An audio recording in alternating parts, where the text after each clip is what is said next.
اللہ نے آپ کو اشرف المخلوقات بنایا ہے. یاد رکھیں اللہ نے فرشتوں کو کہا تھا کہ آدم کے سامنے جھکو. کیوں کہا تھا؟ فرشتوں کے آگ کے بنے ہوئے تھے, ان کے پاس کتنی پاور ہوگی, لیکن اللہ نے فرشتوں کو کہا کہ یہ جو انسان مٹی کا بنا ہوا ہے میں نے بنایا ہے, اس کے سامنے جھکو, کیونکہ مجھے پتا ہے کہ میں نے اس کو کتنی طاقت دی ہے. جو اشرف المخلوقات ہے اس کے متعلق مولانا رومی نے کہا تھا, مولانا رومی نے کہا تھا کہ اللہ نے جب کہا انسانوں کو کہ جب میں نے تمہیں پر دیے ہیں, انسانوں جب میں نے تمہیں اڑنے کے لیے پر دیے ہیں, تم زمین پہ چونٹیوں کی طرح پھر رینگ رہے ہو. انسانوں آپ کو اللہ نے جتنی طاقت دی ہے آپ کو اندازہ ہی نہیں ہے.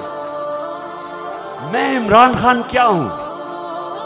کیا میرے میں کون سی بڑی صفت تھی؟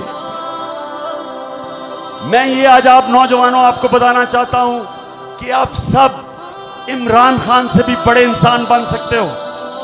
آپ سب میں اللہ نے صلاحیت پیدا کی ہے, لیکن اس صلاحیت کو ڈھونڈو, اس صلاحیت کو اپنے اندر ڈھونڈو. تمہارے سب کے اندر اللہ نے طاقت دی ہے, اس طاقت کو ڈھونڈو. جو دنیا کے عظیم لیڈر, دنیا کی تاریخ کے سب سے عظیم انسان, اللہ کے حبیب نبی صلی اللہ علیہ وسلم دنیا کی تاریخ کے سب سے بڑے لیڈر تھے. ان کی زندگی سے سیکھنے کا اللہ نے ہمیں قرآن میں کہا ہوا ہے کہ ان کی زندگی سے سیکھو. ان کی زندگی میں سب کو کہہ رہا ہوں کہ ان کی زندگی کا ایک ایک دن پڑھو کہ انہوں نے اپنی زندگی کیسے گزاری. آپ کو نبی صلی اللہ علیہ وسلم کی زندگی سمجھنی پڑے گی. سوچیں کہ دنیا کے عظیم لیڈر, جب اللہ نے ان کو حکم دیا کہ پیغام اللہ کا لے کے جاؤ عوام میں, تو آپ جانتے ہیں کہ 10 سال میں صرف 40 لوگ مسلمان ہوئے تھے. وہ انسان جس نے وہ کر دیا جو دنیا کی تاریخ میں کسی انسان نے نہیں کیا. 10 سال میں صرف 40 لوگ مسلمان ہوئے تھے. برے وقت آئے, ان کے اوپر برے وقت آئے. ایسا وقت آیا کہ غالباً طائف میں جب وہ لوگوں کو اللہ کا پیغام لے کے گئے تو ان کے بڑوں نے کہا بچوں کو کہ پتھر مار کے ان کو نکالو. زخمی ہوئے, اکیلے تھے, وہ بھی چھوڑ سکتے تھے. تو میں نے ان کی زندگی سے سیکھا, انہوں نے ہار نہیں مانی, انہوں نے کوشش پوری کی. ان کا کام تھا صرف کوشش کرنا, جدوجہد کرنا, جہاد کرنا. کامیابی اللہ نے دینی تھی. 13 سال کے بعد جب سب سے مشکل رات, جب ان لوگ ان کو مارنے آئے, اور وہ جب رات اپنی جان بچا کے حضرت ابو بکر کے ساتھ مدینہ پہنچے, تو کون سمجھ رہا تھا کہ وہ ان کی عروج کا آغاز شروع ہوا. تو میں جو آپ سب کو یہ بتانا چاہتا ہوں, آپ سب جو چاہے کر سکتے ہیں, جو بھی آپ چاہے کر سکتے ہیں, صرف اللہ میں ایمان رکھو, ہار کبھی نہ ماننا, ہر برے وقت سے سیکھنا.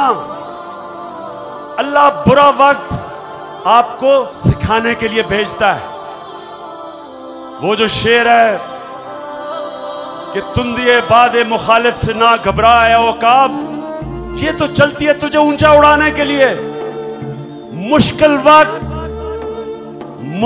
وقت انسانوں پہ جب آتا ہے، انسان جب مشکل وقت کے سامنے کھڑا ہوتا ہے، انسان بڑا ہو جاتا ہے اور بڑا انسان بن جاتا ہے. سنیں، جب نبی صلی اللہ علیہ وسلم اس دنیا سے پردہ کر گئے، آپ جانتے ہیں کہ 2 سپر پاورز تھیں، رومن ایمپائر اور پرشین ایمپائر. بیچ میں تھا چھوٹی سی مدینہ کی ریاست. یہ دنیا کی تاریخ بتاتی ہے کہ وہ عرب جو سب سے غریب تھے، امیر ترین 2 ریاستیں تھیں. ایک طرف رومن ایمپائر اور ایک طرف پرشین ایمپائر. یہ دنیا کی تاریخ گواہی دیتی ہے کہ ہمارے حبیب، اللہ کے حبیب، ہمارے لیڈر، ہمارے پیغمبر جب نبی صلی اللہ علیہ وسلم اس دنیا سے گئے، اس کے 30 سال کے بعد وقت آیا کہ مسلمانوں کی ریاست میں غریب لوگ نہیں ملتے تھے. یہ دنیا کی تاریخ میں یہ تاریخی فیکٹ ہے. یہ ہو سکتا ہے تو ہم نے پالیسیز بنانی ہے. جو ساری ہماری پالیسیز ہوں گی، ہم نے غربت اس ملک میں کیسے کم کرنی ہے.